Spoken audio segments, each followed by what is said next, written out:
দুই ভিক্ষু বনপথে হাঁটছিলেন। হঠাৎ নদীর ধারে দেখতে পেলেন এক আহত মেয়েকে। নদী পার হওয়ার শক্তি তার নেই। বয়োজ্যেষ্ঠ ভিক্ষু তাকে কোলে তুলে নদী পার করে দিলেন। কিন্তু কনিষ্ঠ ভিক্ষুর মনে অশান্তি।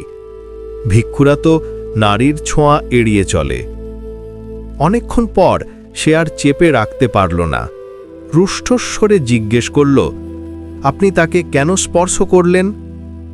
বয়োজ্যেষ্ঠ ভিক্ষু মৃদু হাসলেন, বললেন, ভাই, আমি তো মেয়েটিকে নদীতেই রেখে এসেছি, কিন্তু তুমি এখনো মনে করে বয়ে বেড়াচ্ছ। এই গল্প আমাদের শেখায়, দেহের নয়, মনের আসক্তিই সবচেয়ে বড় বোঝা। জগতের সকলে মানসিক রোগ থেকে মুক্ত হোক, প্রজ্ঞায় পরিপূর্ণ হোক। সাব্বে সত্তা চেতসিকা ভারাহি বিমুক্তা হন্তু, পাඤ্ঞা উপপজ্জতু।